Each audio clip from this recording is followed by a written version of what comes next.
The Teacher of Literature, a short story by Anton Chekhov. 1. There was the thud of horses' hooves on the wooden floor. They brought out of the stable the black horse, Count Nulin, then the white, Giant, then his sister Micah. They were all magnificent, expensive horses. Old Shelestov saddled Giant and said, addressing his daughter Masha, "Well, Marie Godefroy, come, get on, hopla!"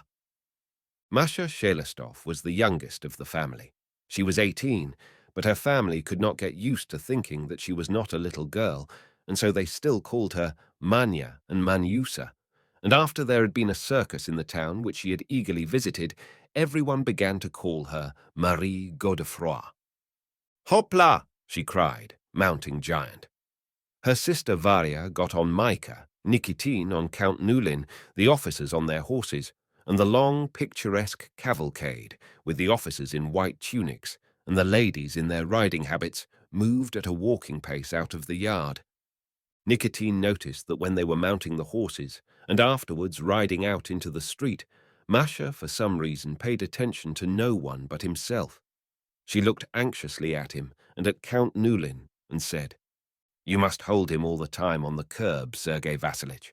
Don't let him shy. He's pretending." And either because her Giant was very friendly with Count Nulin, or perhaps by chance, she rode all the time beside Nikitin, as she had done the day before, and the day before that. And he looked at her graceful little figure sitting on the proud white beast, at her delicate profile, at the chimney-pot hat, which did not suit her at all, and made her look older than her age, looked at her with joy, with tenderness, with rapture, listened to her, taking in little of what she said, and thought, "I promise on my honor, I swear to God, I won't be afraid, and I'll speak to her today." It was 7 o'clock in the evening, the time when the scent of white acacia and lilac is so strong that the air and the very trees seem heavy with the fragrance. The band was already playing in the town gardens. The horses made a resounding thud on the pavement. On all sides there were sounds of laughter, talk, and the banging of gates.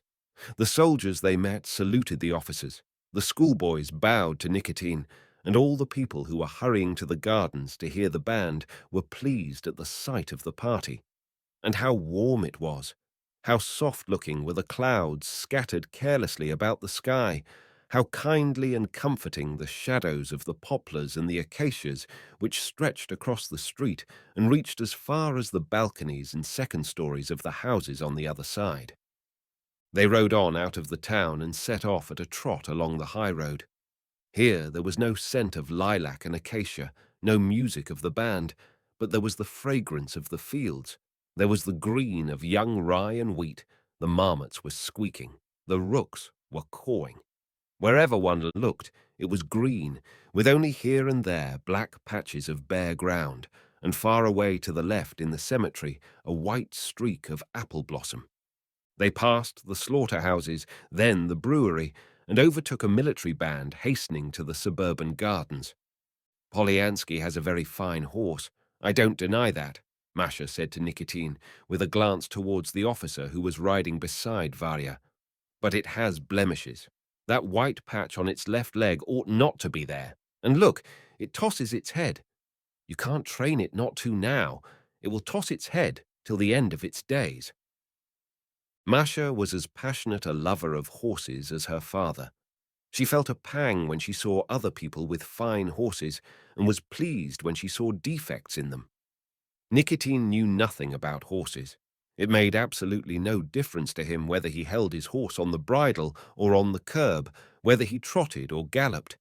He only felt that his position was strained and unnatural, and that consequently the officers who knew how to sit in their saddles must please Masha more than he could. And he was jealous of the officers. As they rode by the suburban gardens, someone suggested their going in and getting some seltzer water. They went in. There were no trees but oaks in the gardens. They had only just come into leaf, so that through the young foliage the whole garden could still be seen with its platform, little tables and swings, and the crows' nests were visible, looking like big hats. The party dismounted near a table and asked for seltzer water. People they knew, walking about the garden, came up to them. Among them the army doctor in high boots and the conductor of the band, waiting for the musicians. The doctor must have taken Nikitin for a student, for he asked, "Have you come for the summer holidays?" "No, I am here permanently," answered Nikitin. "I am a teacher at the school." "You don't say so?" said the doctor with surprise. "So young and already a teacher?" "Young indeed. My goodness, I'm 26. You have a beard and moustache, but yet one would never guess you were more than 22 or 23. How young-looking you are." "What a beast," thought Nikitin. "He, too, takes me for a whippersnapper." He disliked it extremely when people referred to his youth, especially in the presence of women or the schoolboys. Ever since he had come to the town as a master in the school, he had detested his own youthful appearance. The schoolboys were not afraid of him. Old people called him young man. Ladies preferred dancing with him to listening to his long arguments, and he would have given a great deal to be 10 years older. From the garden they went on to the Shelostovs' farm. There they stopped at the gate and asked the bailiff's wife, Praskovya, to bring some new milk. Nobody drank the milk. They all looked at one another, laughed, and galloped back. As they rode back, the band was playing in the suburban garden. The sun was setting behind the cemetery, and half the sky was crimson from the sunset. Masha again rode beside Nikitin. He wanted to tell her how passionately he loved her, but he was afraid he would be overheard by the officers and Varya, and he was silent. Masha was silent, too, and he felt why she was silent, and why she was riding beside him, and was so happy that the earth, the sky, the lights of the town, the black outline of the brewery, all blended for him into something very pleasant and comforting, and it seemed to him as though Count Nulin were stepping on air and would climb up into the crimson sky. They arrived home. The samovar was already boiling on the table. Old Shelostov was sitting with his friends, officials in the circuit court, and as usual he was criticizing something. "It's loutishness," he said. "Loutishness and nothing more. Yes." Since Nikitin had been in love with Masha, everything at the Shelostovs pleased him. The house, the garden, and the evening tea, and the wickerwork chairs, and the old nurse, and even the word loutishness, which the old man was fond of using. The only thing he did not like was the number of cats and dogs and the Egyptian pigeons, who moaned disconsolately in a big cage in the veranda. There were so many house dogs and yard dogs that he had only learnt to recognize two of them in the course of his acquaintance with the Shelostovs, Mushka and Som. Mushka was a little mangy dog with a shaggy face, spiteful and spoiled. She hated Nikitin. When she saw him, she put her head on one side, showed her teeth, and began, "R, nga, nga, nga, r." Then she would get under his chair, and when he would try to drive her away, she would go off into piercing yaps, and the family would say, "Don't be frightened. She doesn't bite. She is a good dog." Some was a tall black dog with long legs and a tail as hard as a stick. At dinner and tea, he usually moved about under the table and thumped on people's boots and on the legs of the table with his tail. He was a good-natured, stupid dog, but Nikitin could not endure him because he had the habit of putting his head on people's knees at dinner and messing their trousers with saliva. Nikitin had more than once tried to hit him on his head with a knife handle, to flip him on the nose, had abused him, had complained of him, but nothing saved his trousers. After their ride, the tea, jam, rusks, and butter seemed very nice. They all drank their first glass in silence and with great relish. Over the second, they began an argument. It was always Varya who started the arguments at tea. She was good-looking, handsomer than Masha, and was considered the cleverest and most cultured person in the house, and she behaved with dignity and severity, as an eldest daughter should who has taken the place of her dead mother in the house. As the mistress of the house, she felt herself entitled to wear a dressing gown in the presence of her guests and to call the officers by their surnames.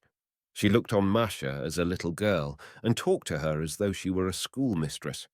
She used to speak of herself as an old maid, so she was certain she would marry. Every conversation, Even about the weather, she invariably turned into an argument. She had a passion for catching at words, pouncing on contradictions, quibbling over phrases. You would begin talking to her, and she would stare at you and suddenly interrupt. Excuse me, Petrov. The other day you said the very opposite." Or she would smile ironically and say, "I notice, though, you begin to advocate the principles of the secret police. I congratulate you." If you jested or made a pun, you would hear her voice at once. "That's stale. That's pointless." If an officer ventured on a joke, she would make a contemptuous grimace and say, "An army joke." And she rolled the R so impressively that Mushka invariably answered from under a chair, "Nga, nga, nga." On this occasion at tea, the argument began with Nikitin's mentioning the school examinations. "Excuse me, Sergei Vassilitch," Varya interrupted him. "You say it's difficult for the boys. And whose fault is that, let me ask you? For instance, you set the boys in the 8th class an essay on Pushkin as a psychologist. To begin with, you shouldn't set such a difficult subject. And secondly, Pushkin was not a psychologist. Shchedrin now, or Dostoevsky, let us say, is a different matter, but Pushkin is a great poet and nothing more."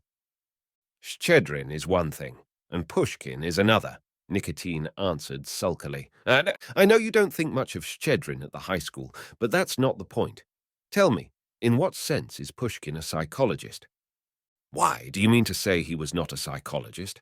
If you like, I'll give you examples."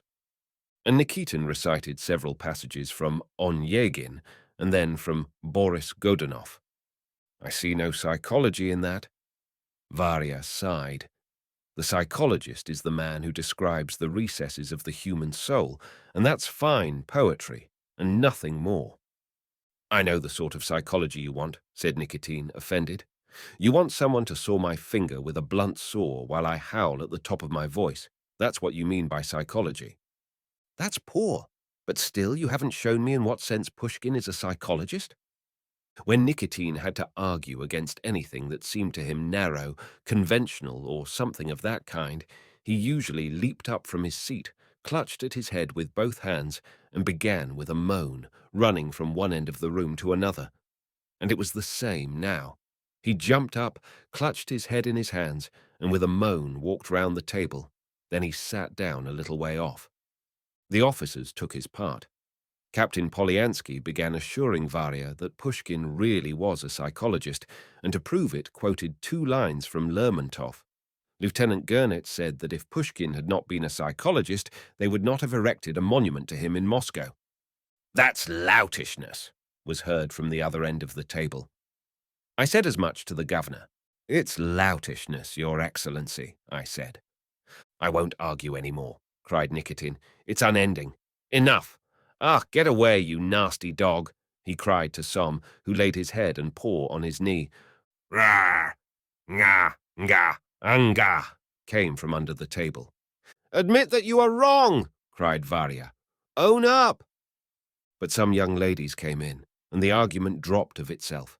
They all went into the drawing room. Varya sat down at the piano and began playing dances. They danced first a waltz, then a polka, then a quadrille with a grand chain which Captain Polyansky led through all the rooms, then a waltz again. During the dancing, the old men sat in the drawing room, smoking and looking at the young people. Among them was Shibaldin, the director of the municipal bank, who was famed for his love of literature and dramatic art.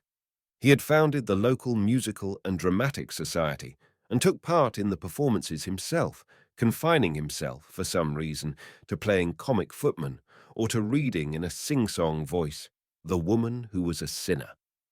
His nickname in the town was the Mummy, as he was tall, very lean and scraggy, and always had a solemn air and a fixed, lustreless eye.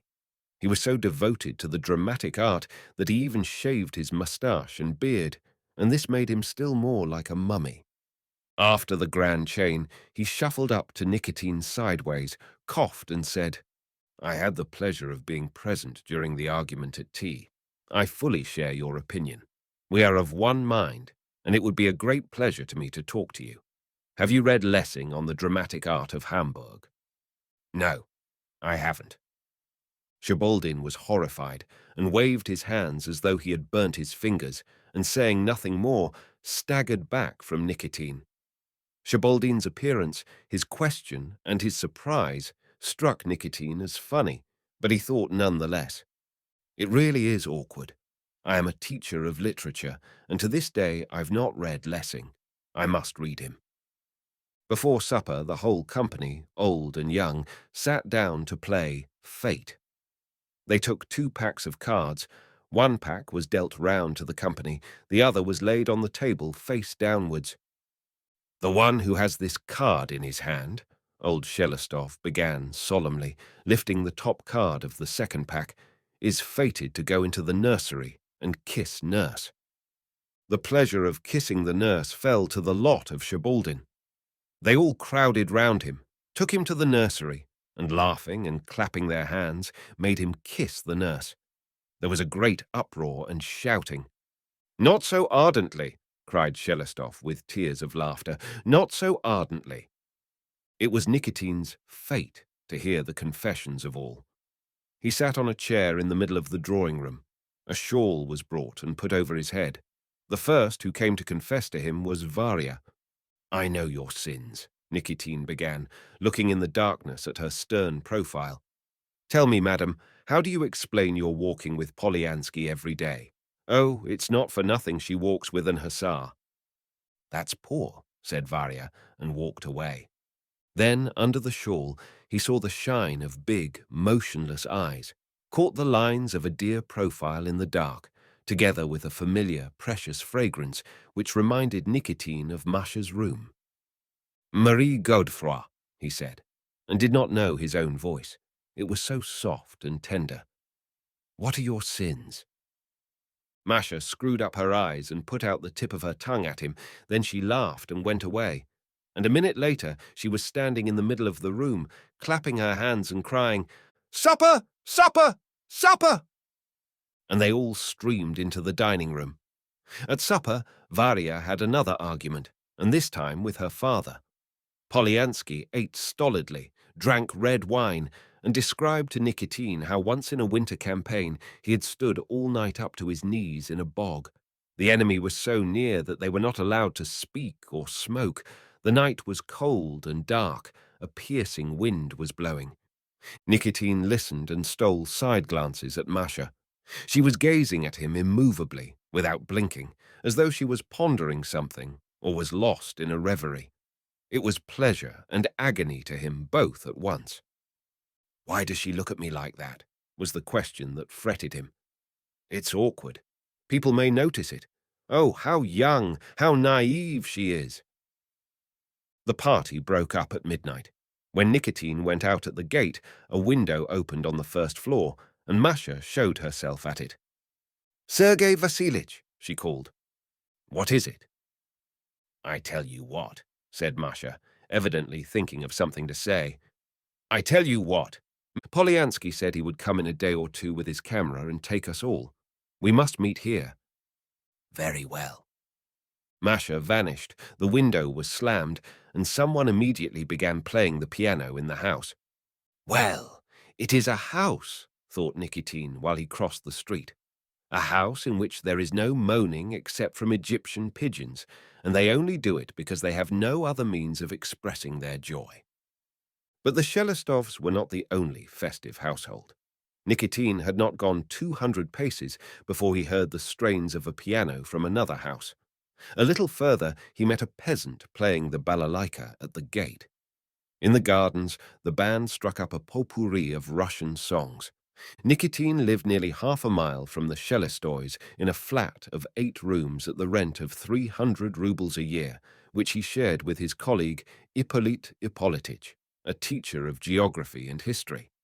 When Nikitin went in, this Ippolit Ippolitich, a snub-nosed, middle-aged man with a reddish beard, with a coarse, good-natured, unintellectual face like a workman's, was sitting at the table correcting his pupils' maps.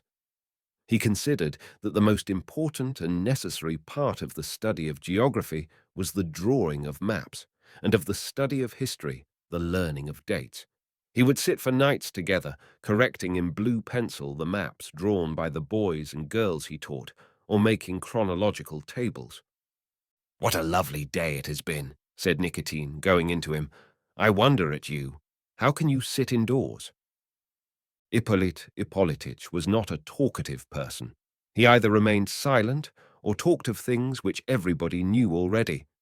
Now what he answered was, "Yes, very fine weather. It's May now. We soon shall have real summer. And summer's a very different thing from winter. In the winter you have to heat the stoves, but in summer you can keep warm without. In summer you have your window open at night and still are warm, and in winter you are cold, even with the double frames in." Nicotine had not sat at the table for more than 1 minute before he was bored. "Good night," he said, getting up and yawning. "I wanted to tell you something romantic concerning myself, but you are geography.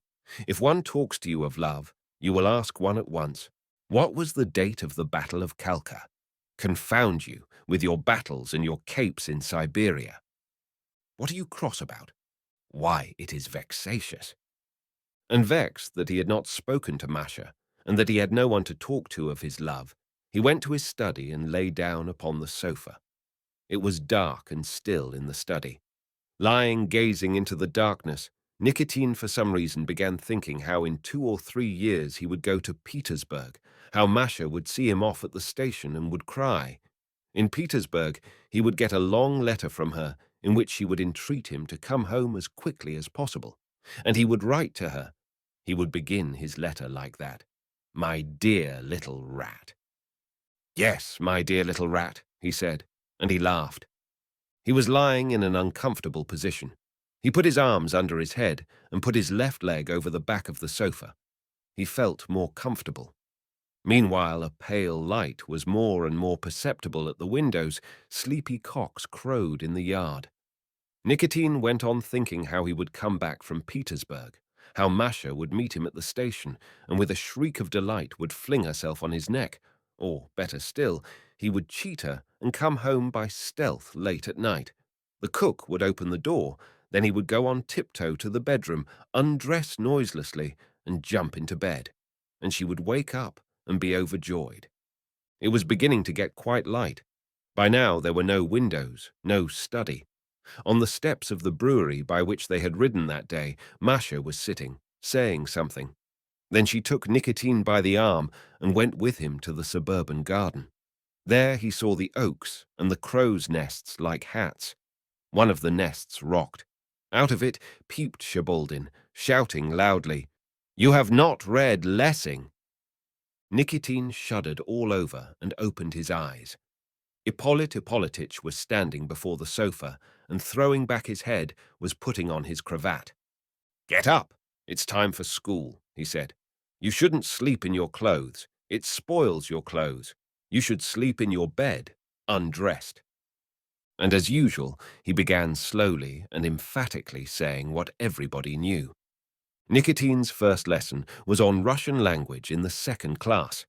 When at 9 o'clock punctually he went into the classroom, he saw written on the blackboard 2 large letters. MS that, no doubt, meant Masha Shelestov. "They've scented it out already. The rascals," thought Nicotine. "How is it they know everything?" The second lesson was in the 5th class, and there 2 letters, MS, were written on the blackboard. And when he went out of the classroom at the end of the lesson, he heard the shout behind him as though from a theatre gallery. "Hurrah for Masha Shelestov!" His head was heavy from sleeping in his clothes. His limbs were weighted down with inertia. The boys, who were expecting every day to break up before the examinations, did nothing, were restless, and so bored that they got into mischief. Nicotine, too, was restless, did not notice their pranks, and was continually going to the window. He could see the street brilliantly lighted up with the sun. Above the houses, the blue, limpid sky, the birds, and far, far away, beyond the gardens and the houses, vast, indefinite distance, the forests in the blue haze, the smoke from a passing train. Here 2 officers in white tunics, playing with their whips, passed in the street in the shade of the acacias. Here a lot of Jews with grey beards and caps on drove past in a wagonette. The governess walked by with the director's granddaughter. Som ran by in the company of two other dogs, and then Varya, wearing a simple grey dress and red stockings, carrying the Viestnik Evropy in her hand, passed by. She must have been to the town library, and it would be a long time before lessons were over at 3 o'clock. And after school he could not go home nor to the Shelostovs, but must go to give a lesson at Wolf's. This Wolf, a wealthy Jew who had turned Lutheran, did not send his children to the high school, but had them taught at home by the high school masters and paid 5 rubles a lesson. He was bored, bored, bored. At 3 o'clock he went to Wolf's and spent there, as it seemed to him, an eternity. He left there at 5 o'clock, and before 7 he had to be at the high school again to a meeting of the masters, to draw up the plan for the viva voce examination of the 4th and 6th classes. When late in the evening he left the high school and went to the Shelostovs, his heart was beating and his face was flushed. A month before, even a week before, he had, every time that he made up his mind to speak to her, prepared a whole speech with an introduction and a conclusion. Now he had not one word ready. Everything was in a muddle in his head, and all he knew was that today he would certainly declare himself, and that it was utterly impossible to wait any longer. "I will ask her to come to the garden," he thought. "We'll walk about a little, and I'll speak." There was not a soul in the hall. He went into the dining room and then into the drawing room. There was no one there either. He could hear Varya arguing with someone upstairs and the clink of the dressmaker's scissors in the nursery. There was a little room in the house which had 3 names: the little room, the passage room, and the dark room. There was a big cupboard in it where they kept medicines, gunpowder, and their hunting gear. Leading from this room to the first floor was a narrow wooden staircase where cats were always asleep. There were 2 doors in it, one leading to the nursery, one to the drawing room. When Nikitin went into this room to go upstairs, the door from the nursery opened and shut with such a bang that it made the stairs and the cupboard tremble. Masha, in a dark dress, ran in with a piece of blue material in her hand, and not noticing Nikitin, darted towards the stairs. "Stay!" said Nikitin, stopping her. "Good evening, Godefroy. Allow me." He gasped. He did not know what to say. With one hand he held her hand, and with the other the blue material. And she was half frightened, half surprised, and looked at him with big eyes. "Allow me," Nikitin went on, afraid she would go away. "There's something I must say to you. Only, it's inconvenient here. I cannot. I am incapable. Understand, Godefroy. I can't. That's all." The blue material slipped onto the floor, and Nikitin took Masha by the other hand. She turned pale, moved her lips, then stepped back from Nikitin and found herself in the corner between the wall and the cupboard. "On my honor, I assure you," he said softly. "Masha, on my honor." She threw back her head and he kissed her lips, and that the kiss might last longer he put his fingers to her cheeks. And it somehow happened that he found himself in the corner between the cupboard and the wall, and she put her arms round his neck and pressed her head against his chin. Then they both ran into the garden. The Shelostovs had a garden of 9 acres. There were about 20 old maples and lime trees in it.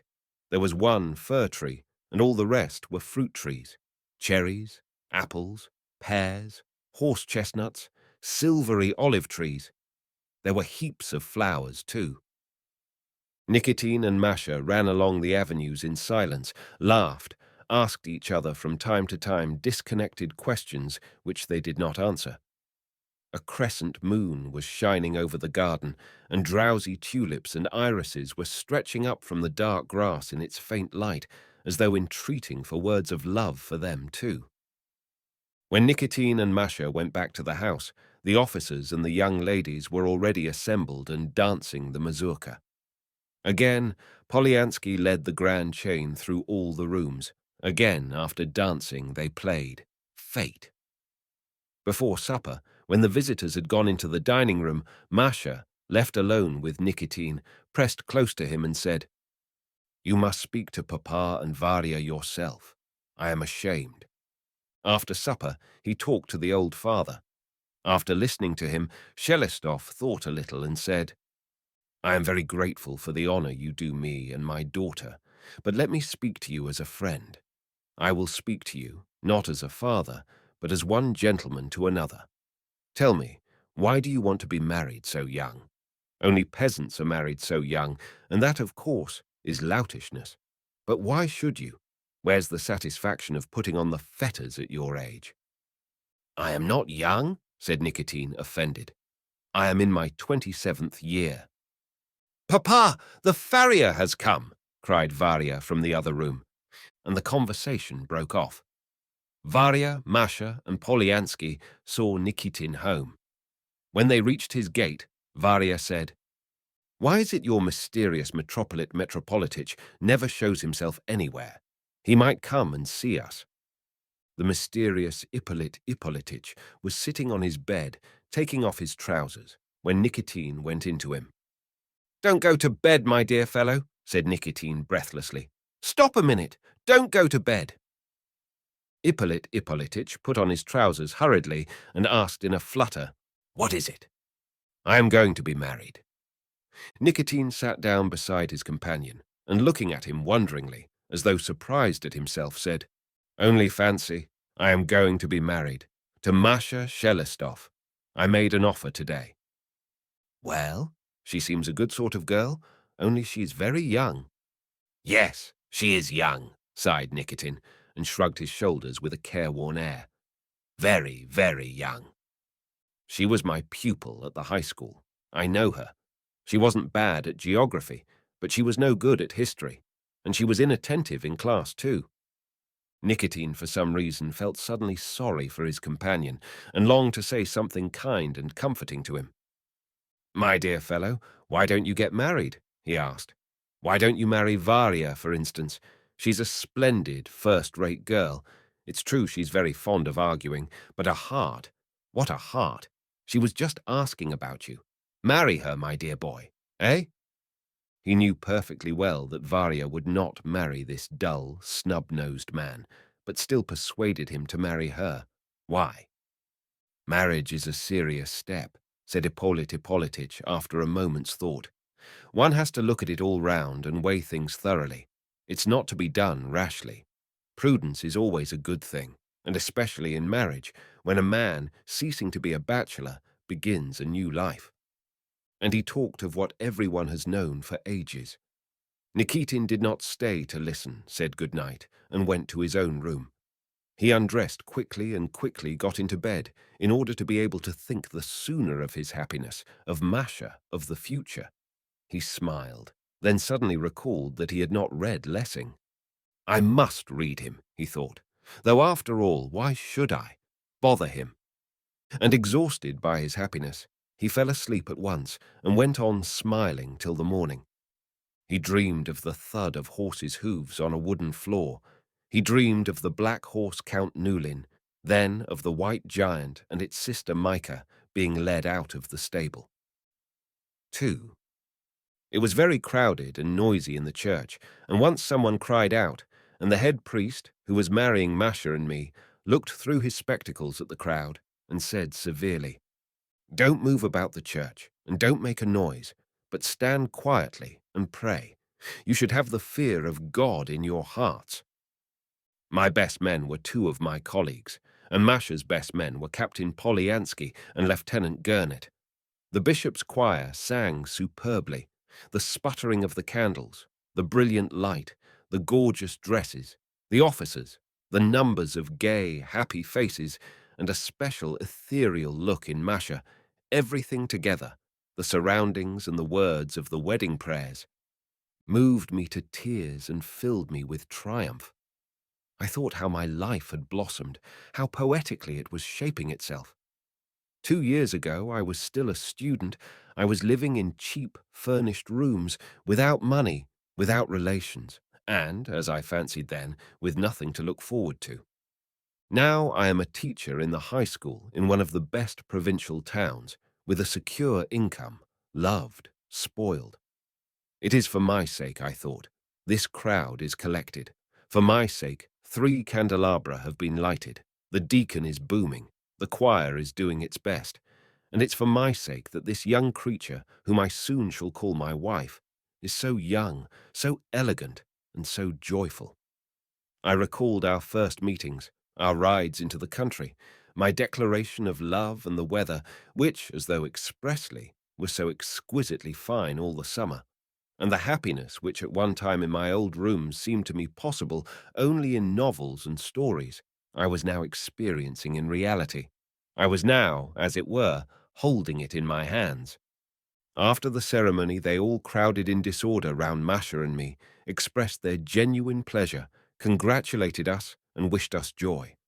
The Brigadier General, an old man of 70, confined himself to congratulating Masha and said to her in a squeaky, aged voice, so loud that it could be heard all over the church, "I hope that even after you are married, you may remain the rose you are now, my dear."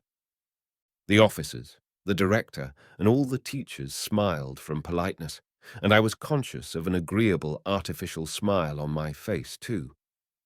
Dear Ippolit Ippolitich, the teacher of history and geography, who always says what everyone has heard before, pressed my hand warmly and said with feeling, "Hitherto you have been unmarried and have lived alone, and now you are married and no longer single."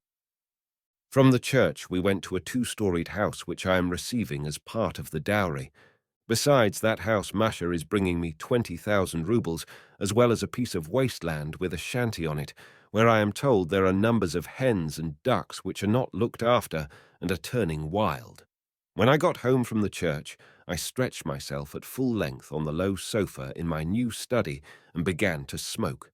I felt snug, cozy, and comfortable as I never had in my life before. And meanwhile, the wedding party was shouting hurrah, while a wretched band in the hall played flourishes and all sorts of trash. Varya, Masha's sister, ran into the study with a wine-glass in her hand and with a queer, strained expression, as though her mouth were full of water. Apparently she had meant to go on further, but she suddenly burst out laughing and sobbing, and the wine-glass crashed on the floor. We took her by the arms and led her away. "Nobody can understand," she muttered afterwards, lying on the old nurse's bed in a back room. Nobody, my God, nobody can understand." But everyone understood very well that she was 4 years older than her sister Masha and still unmarried, and that she was crying, not from envy, but from the melancholy consciousness that her time was passing and perhaps had passed. When they danced the quadrille, she was back in the drawing-room with a tear-stained and heavily powdered face, and I saw Captain Polyansky holding a plate of ice before her while she ate it with a spoon. It is past 5 o'clock in the morning. I took up my diary to describe my complete and perfect happiness, and thought I would write a good 6 pages and read it tomorrow to Masha. But, strange to say, everything is muddled in my head and as misty as a dream, and I can remember vividly nothing but that episode with Varya, and I want to write, poor Varya. I could go on sitting here and writing poor Varya. By the way, the trees have begun rustling. It will rain. The crows are cawing, and my Masha, who has just gone to sleep, has for some reason a sorrowful face. For a long while afterwards, Nikitin did not write his diary. At the beginning of August he had the school examinations, and after the 15th the classes began. As a rule, he set off for school before 9 in the morning, and before 10 o'clock he was looking at his watch and pining for his Masha and his new house. In the lower forms he would set some boy to dictate, and while the boys were writing, would sit in the window with his eyes shut, dreaming. Whether he dreamed of the future or recalled the past, everything seemed to him equally delightful, like a fairy tale. In the senior classes they were reading aloud Gogol or Pushkin's prose works, and that made him sleepy. People, trees, fields, horses rose before his imagination, And he would say with a sigh, as though fascinated by the author, "How lovely." At the midday recess, Masha used to send him lunch in a snow-white napkin, and he would eat it slowly, with pauses, to prolong the enjoyment of it.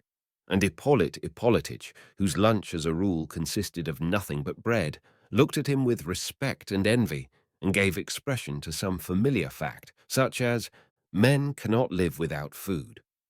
After school, Nikitin went straight to give his private lessons, and when at last by 6 o'clock he got home, he felt excited and anxious, as though he had been away for a year. He would run upstairs breathless, find Masha, throw his arms round her and kiss her, and swear that he loved her, that he could not live without her, declare that he had missed her fearfully, and ask her in trepidation how she was and why she looked so depressed. Then they would dine together. After dinner, he would lie on the sofa in his study and smoke, while she sat beside him and talked in a low voice. His happiest days now were Sundays and holidays, when he was at home from morning till evening. On those days he took part in the naive but extraordinarily pleasant life which reminded him of a pastoral idyll.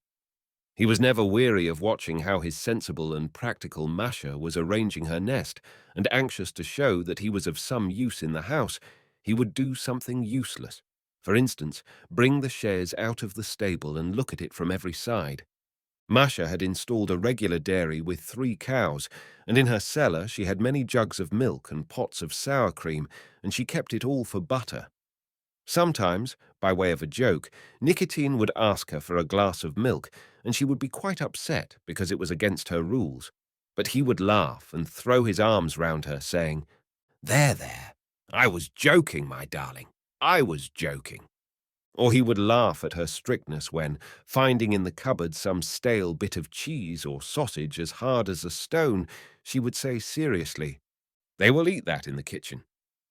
He would observe that such a scrap was only fit for a mousetrap, and she would reply warmly that men knew nothing about housekeeping, and that it was just the same to the servants if you were to send down 100 weight of savouries to the kitchen. He would agree and embrace her enthusiastically. Everything that was just in what she said seemed to him extraordinary and amazing, and what did not fit in with his convictions seemed to him naive and touching. Sometimes he was in a philosophical mood, and he would begin to discuss some abstract subject while she listened and looked at his face with curiosity.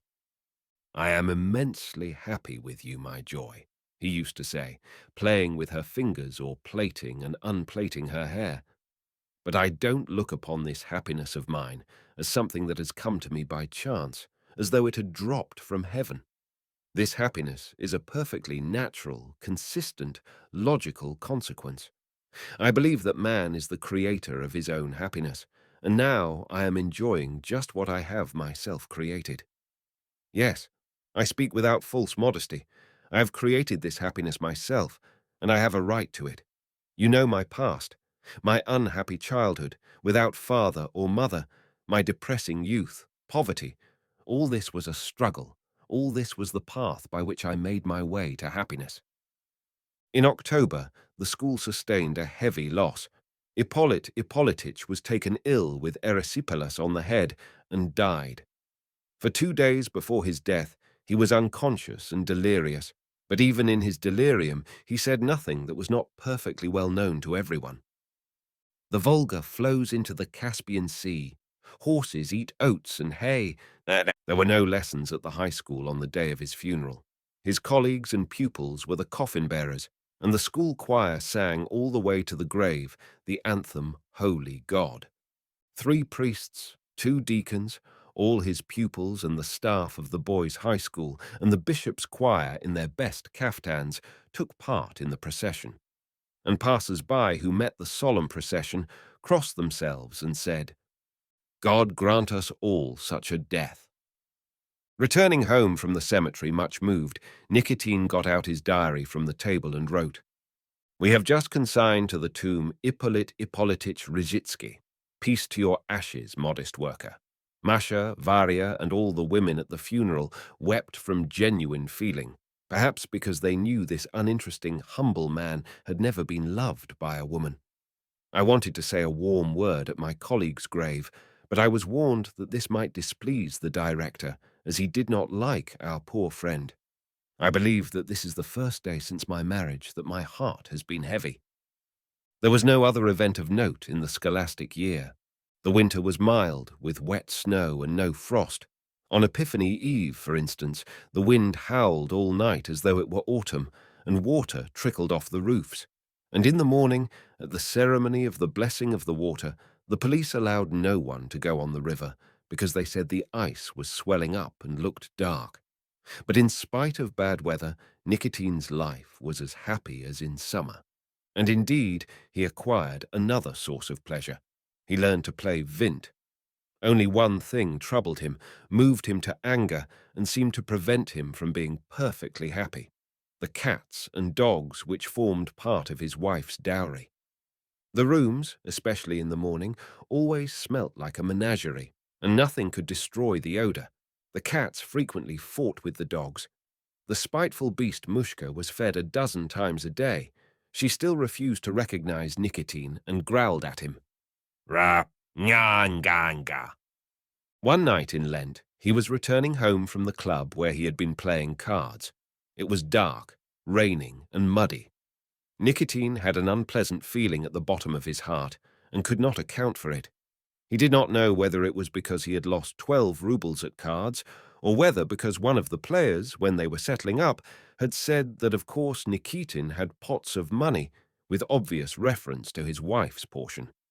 He did not regret the 12 rubles, and there was nothing offensive in what had been said. But still, there was the unpleasant feeling. He did not even feel a desire to go home. "Phoo, how horrid!" he said, standing still at a lamp-post. It occurred to him that he did not regret the 12 rubles, because he got them for nothing. If he had been a working man, he would have known the value of every farthing, and would not have been so careless whether he lost or won. And his good fortune had all, he reflected, come to him by chance, for nothing, and really was as superfluous for him as medicine for the healthy. If, like the vast majority of people, he had been harassed by anxiety for his daily bread, had been struggling for existence, if his back and chest had ached from work, then supper, a warm, snug home and domestic happiness would have been the necessity, the compensation, the crown of his life. As it was, all this had a strange, indefinite significance for him. "Phoo, how horrid!" he repeated, knowing perfectly well that these reflections were in themselves a bad sign. When he got home, Masha was in bed. She was breathing evenly and smiling, and was evidently sleeping with great enjoyment. Near her, the white cat lay curled up, purring. While Nicotine lit the candle and lighted his cigarette, Masha woke up and greedily drank a glass of water. "I ate too many sweets," she said, and laughed. "Have you been home?" she asked after a pause.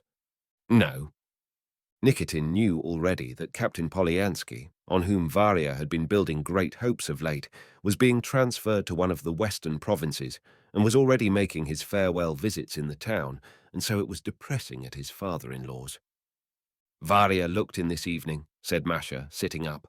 "She did not say anything, but one could see from her face how wretched she is, poor darling. I can't bear Polyansky. He is fat and bloated, and when he walks or dances, his cheeks shake. He is not a man I would choose, but still, I did think he was a decent person." "I think he is a decent person now," said Nikitin. "Then why has he treated Varya so badly?" "Why badly?" asked Nikitin, beginning to feel irritation against the white cat, who was stretching and arching its back. "As far as I know, he has made no proposal and has given her no promises." "Then why was he so often at the house? If he didn't mean to marry her, he oughtn't to have come." Nikitin put out the candle and got into bed, but he felt disinclined to lie down and to sleep. He felt as though his head were immense and empty as a barn, and that new, peculiar thoughts were wandering about in it like tall shadows. He thought that apart from the soft light of the icon lamp that beamed upon their quiet, domestic happiness, that apart from this little world in which he and this cat lived so peacefully and happily, there was another world. and he had a passionate, poignant longing to be in that other world, to work himself at some factory or big workshop, to address big audiences, to write, to publish, to raise a stir, to exhaust himself, to suffer. He wanted something that would engross him till he forgot himself, ceased to care for the personal happiness which yielded him only sensations so monotonous. And suddenly there rose vividly before his imagination the figure of Sheboldin with his clean-shaven face, saying to him with horror, "You haven't even read Lessing. You are quite behind the times. How you have gone to seed." Masha woke up and again drank some water.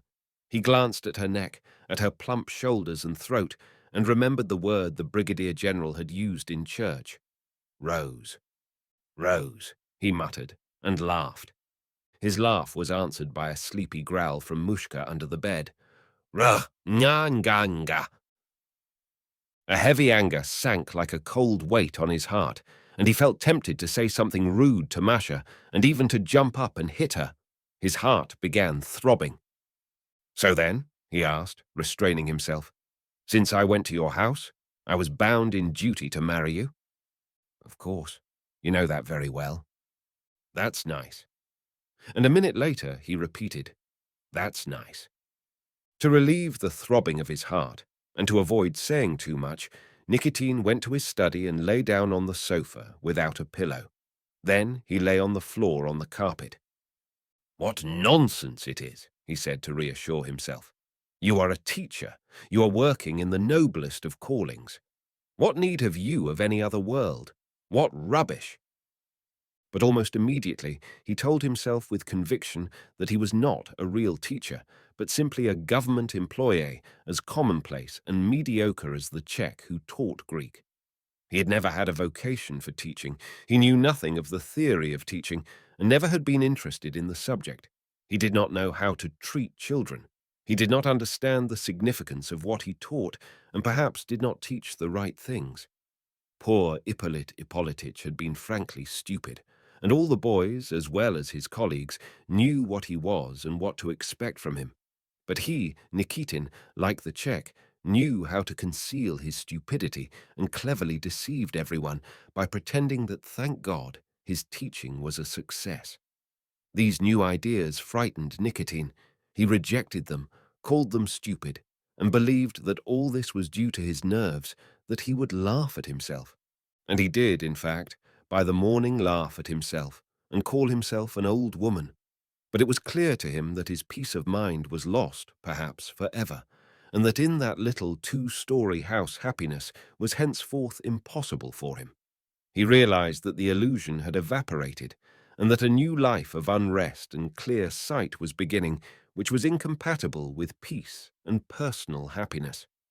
Next day, which was Sunday, he was at the school chapel, and there met his colleagues and the director. It seemed to him that they were entirely preoccupied with concealing their ignorance and discontent with life, and he, too, to conceal his uneasiness, smiled affably and talked of trivialities. Then he went to the station and saw the mail train come in and go out, and it was agreeable to him to be alone and not to have to talk to anyone. At home, he found Varya and his father-in-law, who had come to dinner. Varya's eyes were red with crying, and she complained of a headache, while Shelestov ate a great deal, saying that young men nowadays were unreliable and that there was very little gentlemanly feeling among them. "It's loutishness," he said. "I shall tell him so to his face. It's loutishness, sir, I shall say." Nikitin smiled affably and helped Masha to look after their guests, but after dinner he went to his study and shut the door. The March sun was shining brightly in at the windows and shedding its warm rays on the table. It was only the 20th of the month, but already the cabmen were driving with wheels and the starlings were noisy in the garden. It was just the weather in which Masha would come in, put one arm round his neck, tell him the horses were saddled or the chaise was at the door, and ask him what she should put on to keep warm. Spring was beginning as exquisitely as last spring, and it promised the same joys. But Nikitin was thinking that it would be nice to take a holiday and go to Moscow and stay at his old lodgings there. In the next room, they were drinking coffee and talking of Captain Polyansky, while he tried not to listen and wrote in his diary. Where am I, my God? I'm surrounded by vulgarity and vulgarity. Wearisome, insignificant people, pots of sour cream, jugs of milk, cockroaches, stupid women. There is nothing more terrible, mortifying, and distressing than vulgarity. I must escape from here. I must escape today, or I shall go out of my mind.